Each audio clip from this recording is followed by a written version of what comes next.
नमस्कार, मैं हूं प्रियंका और आप देख रहे हैं राष्ट्रीय जगत विजन न्यूज।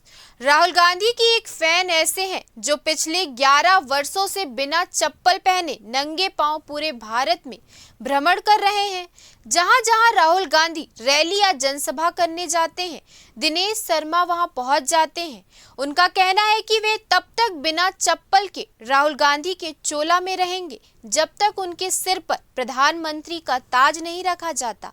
इस विषय पर हमारी संवाददाता प्रियंका रावल ने उनसे खास बातचीत की है, सुनिए।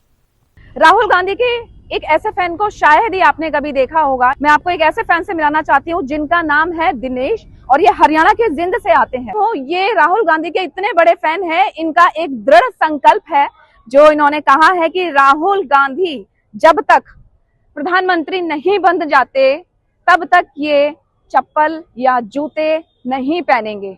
चाहे कितनी ही गर्मी क्यों ना हो, चाहे कितनी ही बरसात क्यों ना हो, चाहे कितनी ही सर्दी क्यों ना हो, ये शख्स ऐसे हैं जिन्होंने ये दृढ़ संकल्प लिया है कि जब तक राहुल गांधी प्रधानमंत्री नहीं बनते भारत के, तब तक ये जूते या चप्पल बिल्कुल नहीं पहनेंगे। क्या कुछ कहना चाहेंगे? ये संकल्प ऐसा क्यों लिया आपने?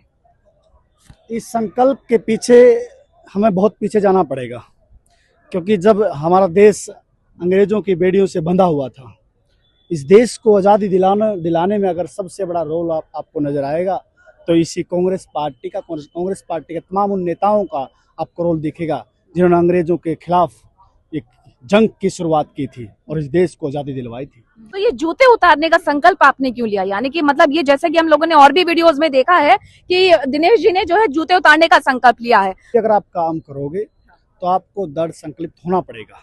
मैं अपना खून पसीना एक कर दूंगा और राहुल जी को देश का प्रधानमंत्री बनवाने में मैं जितना कर सकता हूं, मैं अपना दृढ़ संकल्प लेके नंगे पांव चलूंगा। इस चोले को पहन के, इस कांग्रेस पार्टी के ध्वज को लेके जहां जहां राहुल जी जाएंगे मैं उनके साथ चलता नजर आऊंगा। मैं जानना चाहती हूँ कि आपकी जो संकल्प यात्रा है, आपने ये दृढ़ संकल्प कब, कितने समय पहले लिया था या अब तक उसको कितना समय हो चुका है? मैंने 2011 में इस संकल्प को लिया था, तो 2011 से आज 2025 है, तो लगभग 14 साल का अंतराल हो गया है। और इस 14 साल के अंतराल में मैं पूरा हिंदुस्तान लगभग में जा चुका हूं। जो भारतीय जनता पार्टी देश के अंदर नफरत फैला रही है, भाई से भाई को लड़वा रही है, एक धर्म से दूसरे धर्म से लड़वा रही है, उसके खिलाफ राहुल जी ने देश को एक करने के लिए भारत जोड़ो यात्रा की शुरुआत की थी। देश की जनता एक शीशा का काम करती, जानती है, देखती है वो, और Rahul ji day by day उसी मुद्दे पर काम कर रहे हैं। आपने जब राहुल जी ने पहली प्रेस कॉन्फ्रेंस की थी तो देश की जनता थोड़ी समझ में आई थी। फिर दोबारा अभी कुछ दिन पहले किया, जब राहुल जी बोल रहे थे कि हाइड्रोजन बम आने वाला है।